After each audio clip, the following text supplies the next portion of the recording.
सभी को सादर सादर जोहार जोहार। गोंडवाना गणतंत्र पार्टी जिंदाबाद, गोंडवाना गणतंत्र पार्टी जिंदाबाद। इस एसडीएम, एसडीओ, एसडीओपी ऑफिस घेराव में उपस्थित सभी मातृशक्ति, पितृशक्ति और हमारे गोंडवाना गणतंत्र पार्टी के संस्थापक, गोंडवाना समग्र क्रांति आंदोलन की जनक, परम श्रद्धेय हासपेन दादा हीरा सिंह मरकाम जी के चरणों को सेवा जोहार करता हूं। और आज की इस सभा में उपस्थित हमारे गोंडवाना गणतंत्र राष्ट्रीय अध्यक्ष भाई माननीय अनिल सिंह गोंड जी, पार्टी युवा मोर्चा के प्रदेश अध्यक्ष भाई माननीय प्रभु जगत जी, गोंडवाना गणतंत्र पार्टी किसान मोर्चा की प्रदेश अध्यक्ष भाई द्विजेंद्र सिंह मार्को जी, हमारे गोंडवाना गणतंत्र पार्टी की जिला महासचिव, जिला कार्यवाहक अध्यक्ष जी, महिला प्रकोष्ठ, मातृशक्ति प्रकोष्ठ की जिला अध्यक्ष, सभी तमाम साथियों और तमाम आज की इस सभा में आए पीड़ित एवं शोषित सभी को सादर सादर सेवा जोहार। क्योंकि पीड़ित एवं शोषित इसलिए कहा हूं मैं, 70 वर्ष हो गया अंग्रेजों की गुलामी से देश को आजाद हुए और भारत की संविधान बने, लेकिन भारत की संविधान का अनुपालन आज तक जिस तरह से करना चाहिए, जिसके हित में करना चाहिए, जिसके लिए करना चाहिए, आज नहीं किया जाता है। आज गरीब गरीब है, पीड़ित पीड़ित है, शोषित शोषित है। जो स्थिति पहले अंग्रेजों के समय में थे, आज इन अंग्रेजों के औलाद बीजेपी और कांग्रेस के समय में भी वैसी है। वो नहीं चाहते कि यहाँ की मूल निवासी, यहाँ की जो गरीब जनता है उसका विकास हो, वो आगे बढ़े, क्योंकि यहाँ की गरीब जनता अगर आगे बढ़ जाएंगे तो उन लोगों का वैल्यू घट जाएगा, महत्व घट जाएगा, इसलिए वो आप लोगों को आगे बढ़ने ही नहीं देगा। आज धर्मांतरण की बात, हिंदू राष्ट्र की बात और कई ऐसे बात को लेकर के जो आज इस भारत देश में धार्मिक वैमनस्यता उत्पन्न किया जा रहा है, धार्मिक भेदभाव की दीवार खड़ा किया जा रहा है। एक तरफ कहेंगे कि हिंदू मुस्लिम सिख ईसाई हम सब भाई भाई, और दूसरी तरफ वही लोग हिंदू मुस्लिम में लड़ाई करवाते हैं, हिंदू ईसाई में लड़ाई करवाते हैं, हिंदू आदिवासियों में लड़ाई करवाते हैं, दंगा भड़काते हैं। तो ये बीजेपी कांग्रेस के लोग दो मुहा बात करने वाले लोग हैं। हाथी की दांत खाने की अलग और दिखाने की अलग, और उसी की भ्रमजाल में आप लोग फंस जाते हैं। आज धन्य है हमारे इस गोंडवाना रत्न दादा हीरा सिंह मरकाम को, जिन्होंने हमें स्वतंत्र राजनीतिक मंच दिया और जिसकी एक स्वतंत्र राजनीतिक क्रांति से, सामाजिक क्रांति से, आर्थिक क्रांति से आज हम अपने आप असलियत को, अपने वास्तविकता को समझ रहे हैं। यह न था, उस दिन दूर नहीं था कि इस देश के मूल निवासियों को कागज के पन्नों में तो खत्म कर दिए थे, यूएनओ में तो खत्म कर दिए थे, वर्तमान में भी खत्म कर दिए होते। आज तमाम ऐसे मुद्दा है जिसके संबंध में हमारे राष्ट्रीय अध्यक्ष महोदय जी आए हुए हैं आप लोगों के बीच में और आपको अवगत कराएंगे। कई ऐसे क्षेत्रीय मुद्दे हैं जिसके को लेकर के हम लोग हर अधिकारियों से, कर्मचारियों के पास जाते हैं, लेकिन सुनवाई नहीं होता। आंदोलन करते करते जब से गोंडवाना आंदोलन आया है, गोंडवाना गणतंत्र पार्टी जितना आंदोलन करता है उतना बीजेपी कांग्रेस आंदोलन नहीं करता। और सत्ता में आने की बात, जो हमारा मेन लड़ाई है, वहां आने के बाद गोंडवाना गणतंत्र पार्टी को पीछे कर दिया जाता है, बीजेपी कांग्रेस आगे चला जाता है। ऐसा क्यों? सबसे ज्यादा जागृति की अभियान चलाने वाला गोंडवाना गणतंत्र पार्टी, सबसे ज्यादा सामाजिक आंदोलन करने वाला गोंडवाना गणतंत्र पार्टी, सबसे ज्यादा क्रांति की बात करने वाला गोंडवाना गणतंत्र पार्टी, सबसे पीड़ितों गरीबों शोषितों की लड़ाई लड़ने वाला गोंडवाना गणतंत्र पार्टी, और सत्ता में बैठते हैं तो बीजेपी कांग्रेस। ऐसा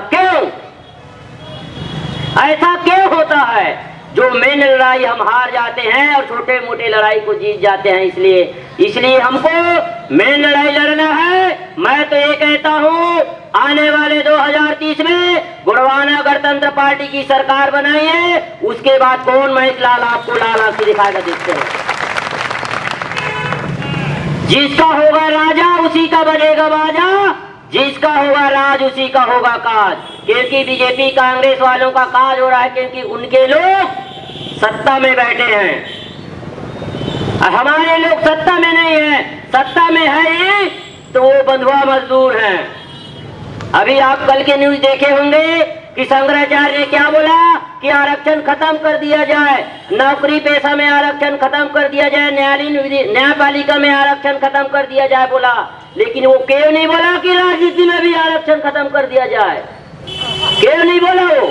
क्योंकि राजनीति में जो एमपी और एमएलए बनते हैं वो उनके पैर धोने वाले होते हैं, इसलिए वो नहीं कहा कि राजनीति में आरक्षण खत्म कर दिया। जब आरक्षण की बात आती है तो सभी जगह खत्म करो आप। और आरक्षण ठीक नहीं है, आरक्षण ठीक नहीं है। आरक्षण हमारी वास्तविकता और अस्मिता के लिए हमारे पूर्वजों ने उस लड़ाई को लड़ी और उसके तहत हमको आरक्षण मिला है। राजनीतिक क्षेत्र में, सामाजिक क्षेत्र में, आर्थिक के क्षेत्र में, नौकरी पेशा में हमको आरक्षण मिला है।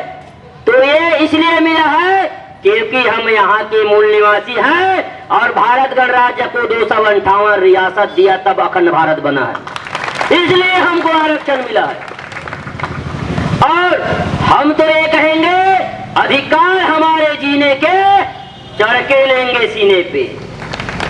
जो हमारा संवैधानिक अधिकार है, जिसके लिए जयपाल सिंह मुंडा, मंगरू सिंह हुई के जैसे बड़े बड़े दिग्गज सांसदों ने संसद भवन में हर हमेशा कहा, बाबा साहब अम्बेडकर को भी उन्होंने मजबूर किया कि हमारे लोगों को आरक्षण मिलना चाहिए, हमारे लोगों को वास्तविक जगह उनकी मिलना चाहिए।